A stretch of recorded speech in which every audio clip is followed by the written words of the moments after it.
Charlotte's Web, Chapter 10, An Explosion. Day after day, the spider waited head down for an idea to come to her. Hour by hour, she sat motionless, deep in thought. Having promised Wilbur that she would save his life, she was determined to keep her promise.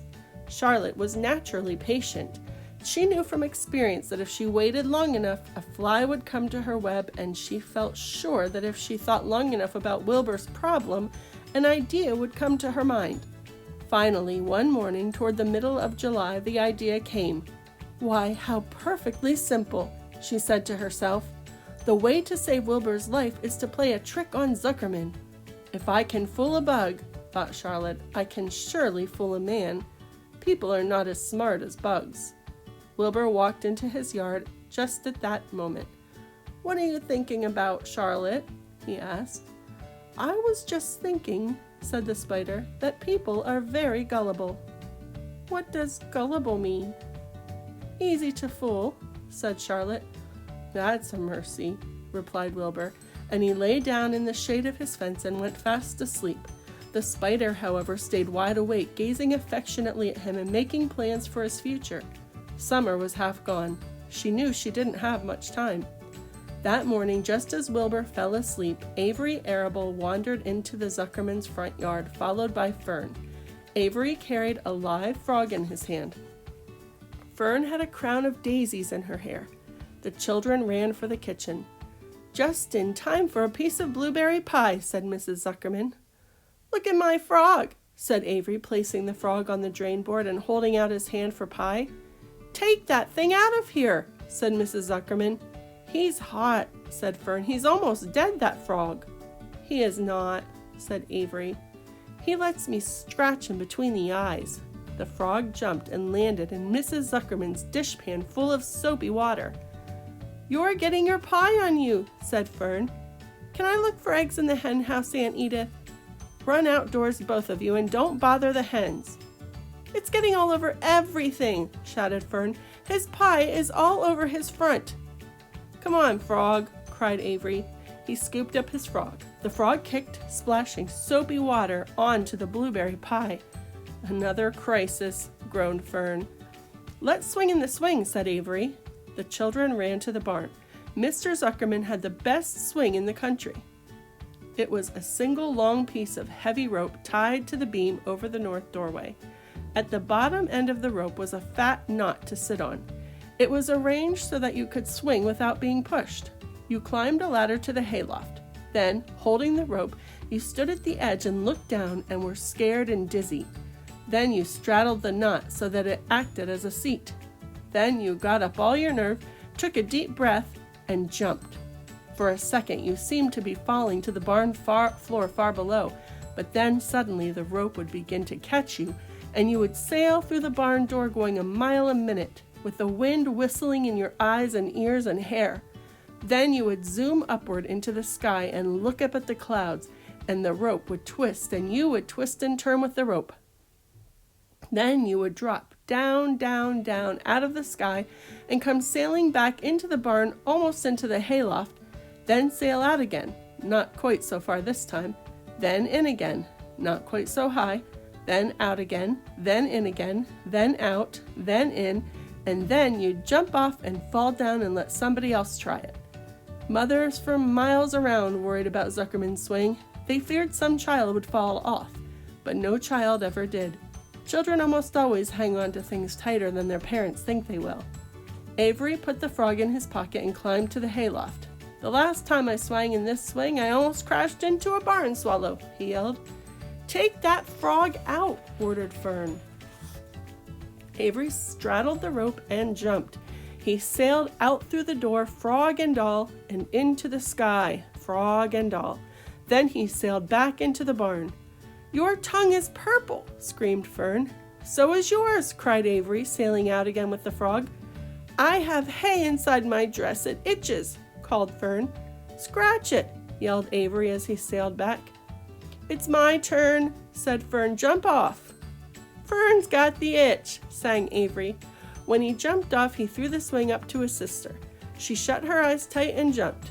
She felt the dizzy drop. then the supporting lift of the swing. When she opened her eyes, she was looking up into the blue sky and was about to fly back through the door. They took turns for an hour. When the children grew tired of swinging, they went down toward the pasture and picked wild raspberries and ate them. Their tongues turned from purple to red. Fern bit into a raspberry that had a bad-tasting bug inside it and got discouraged. Avery found an empty candy box and put his frog in it. The frog seemed tired after his morning in the swing. The children walked slowly up toward the barn. They too were tired and hardly had enough energy to walk. "Let's build a tree house," suggested Avery. "I want to live in a tree with my frog." "I'm going to visit Wilbur," Fern announced. They climbed the fence into the lane and walked lazily toward the pig pen. Wilbur heard them coming and got up. Avery noticed the spider web, and coming closer, he saw Charlotte. "Hey, look at that big spider," he said. "It's tremendous." "Leave it alone," commanded Fern. "You've got a frog. Isn't that enough?" "That's a fine spider, and I'm going to capture it," said Avery. He took the cover off the candy box. Then he picked up a stick.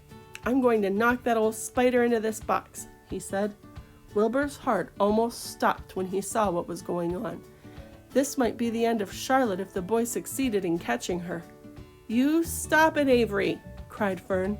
Avery put one leg over the fence of the pig pen. He was just about to raise his stick to hit Charlotte when he lost his balance. He swayed and toppled and landed on the edge of Wilbur's trough.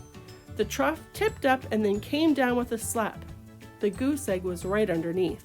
There was a dull explosion as the egg broke, and then a horrible smell. Fern screamed. Avery jumped to his feet. The air was filled with the terrible gases and smells from the rotten egg. Templeton, who had been resting in his home, scuttled away into the barn. "Good night!" screamed Avery. "Good night! What a stink! Let's get out of here!" Fern was crying. She held her nose and ran toward the house. Avery ran after her, holding his nose. Charlotte felt greatly relieved to see him go. It had been a narrow escape. Later on that morning, the animals came up from the pasture: the sheep, the lambs, the gander, the goose, and the 7 goslings. There were many complaints about the awful smell, and Wilbur had to tell the story over and over again of how the arable boy had tried to capture Charlotte and how the smell of the broken egg drove him away just in time. "It was that rotten egg that saved Charlotte's life," said Wilbur. The goose was proud of her share in the adventure. "I'm delighted that the egg never hatched," she gabbled.